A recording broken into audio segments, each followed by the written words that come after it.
नमस्ते। आज की इस खास चर्चा में हम एक बहुत ही महाकाव्य युद्ध के पहले दिन की गहराई में गोता लगाने वाले हैं। और सच कहूं तो ये सिर्फ तीर और तलवारों की लड़ाई नहीं थी, बिल्कुल नहीं। ये दरअसल रावण के एक गहरे मनोवैज्ञानिक पतन और श्री राम की पूर्ण नैतिक सर्वोच्चता का एक बेहतरीन उदाहरण था। तो चलिए, बिना किसी देरी के सीधे इस रोमांचक कथा में चलते हैं।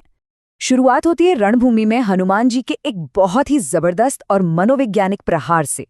हनुमान जी सीधा रावण के अहंकार पर चोट करते हैं और उसकी बड़ी बड़ी बातों के पीछे छिपे डर को बिल्कुल बेनकाब कर देते हैं। वो बहुत ही साफ शब्दों में बताते हैं कि लंका के इतने भव्य सिंहासन पर बैठने के बावजूद रावण के अंदर एक अपूर्णता का कांटा चुभ रहा है। मतलब बाहर से एक विजेता राजा का दिखावा, लेकिन अंदर से डरा हुआ एक असुरक्षित इंसान।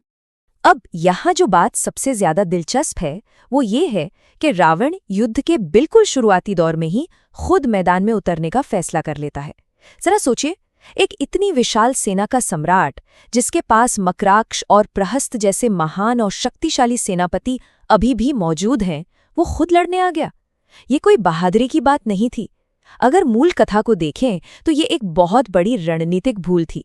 ये साफ दिखाता है कि वो अपना दिमागी संतुलन खो बैठा था और अंदर से पूरी तरह हताश हो चुका था। यहीं पर हमें एक बहुत ही गहरा दर्शन देखने को मिलता है। एक तरफ आप एक अनपढ़ सीधे साधे भक्त को रखकर देखिए जिसका मन बिल्कुल साफ और सच्चा है, और दूसरी तरफ रावण जैसा महाज्ञानी जिसका दिमाग तो बहुत तेज है लेकिन दिल कपट और अधर्म से भरा हुआ है। यहाँ ये बात बहुत ही खूबसूरती से साबित होती है कि अगर आपके पास अपार ज्ञान है लेकिन नैतिकता और चरित्र नहीं है, तो वो ज्ञान सिर्फ और सिर्फ आपके पतन का कारण बनता है। रावण का वेदों का ज्ञान उसे अंदर की शांति नहीं दे पाया, बल्कि उसके पापों ने ही उसे खोखला कर दिया। हनुमान जी ने रावण की इस लाचारी को समझाने के लिए एक बहुत ही कमाल का उदाहरण दिया है। उन्होंने रावण की इस ऊंची आवाज और छटपटाहट की तुलना एक ऐसे घबराए हुए सांप से की है जिसे अपनी मौत सामने नजर आ रही है। जब किसी सांप को अपना अंत दिखता है ना, तो वो बस पागलों की तरह छिपने के लिए कोई बिल या छेद ढूंढता है। रावण की ये बड़ी बड़ी बातें और उसका गुस्सा दरअसल उसके इसी खौफ को छिपाने की एक नाकाम कोशिश थी। आइए अब जरा रणभूमि में उस दिन हुए घटनाक्रम पर एक तेज नजर डालते हैं। रावण एकदम भयंकर क्रोध और अहंकार के साथ युद्ध में घुसता है, लेकिन कुछ ही पलों में बाजी पलट जाती है। श्रीराम उसके सारे अस्त्र शस्त्रों को नष्ट कर देते हैं, उसका रथ टूट जाता है, धनुष कट जाता है और वो बिल्कुल निहत्था हो जाता है। जरा सोचिए, जो राजा कुछ मिनट पहले तक अजय होने का दावा कर रहा था, उसका सारा घमंड श्रीराम ने पल भर में चकनाचूर कर दिया। तो यहाँ सबसे अहम बात जो हमें समझनी है वो है श्री राम का नैतिकता के प्रति अटूट समर्पण। रावण को पूरी तरह से निहत्था और असहाय कर देने के बाद श्री राम उसे बहुत ही आसानी से मार सकते थे, लेकिन उन्होंने क्या कहा?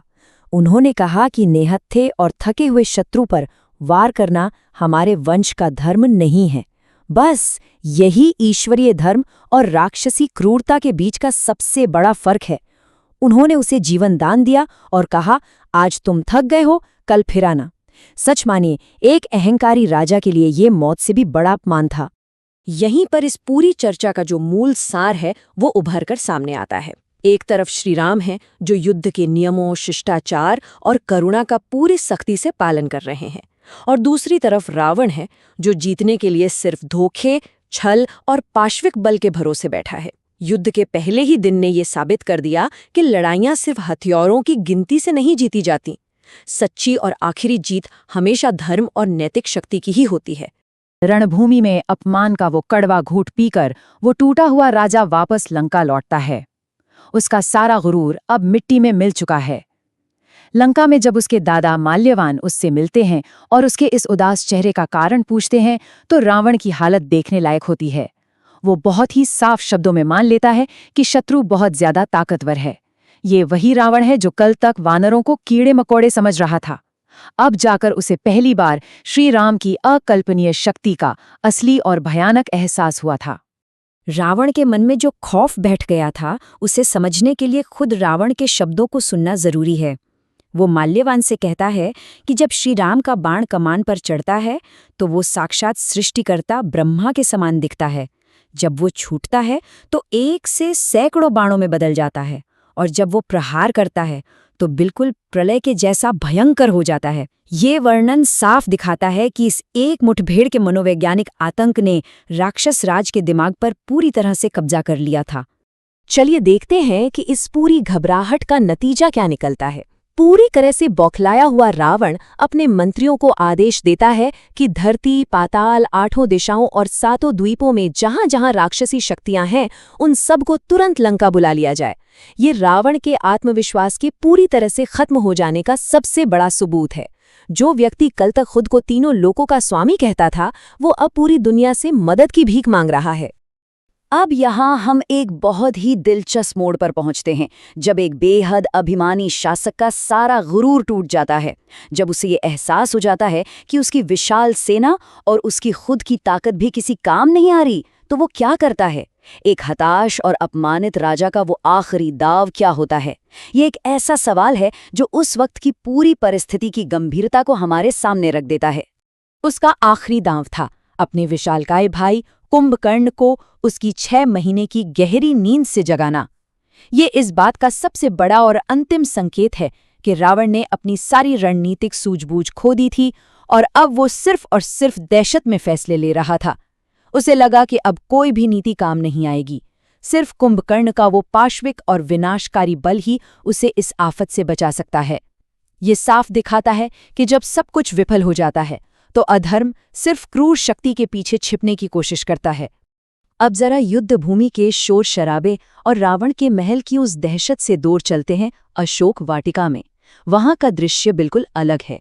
त्रिजटा माता सीता को इस पहले दिन की महान विजय और रावण के अपमान का पूरा समाचार सुनाती है, और ये समाचार माता सीता के लिए उस घने अंधेरे में एक नई उम्मीद और रोशनी लेकर आता है। उन्होंने जो अटूट विश्वास और श्रद्धा श्रीराम पर रखी थी, वो आज पूरी तरह से सच साबित हो रही थी।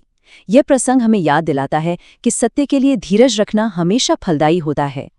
तो इस पूरी चर्चा के अंत में हमारे सामने एक बहुत ही बड़ा सवाल खड़ा होता है।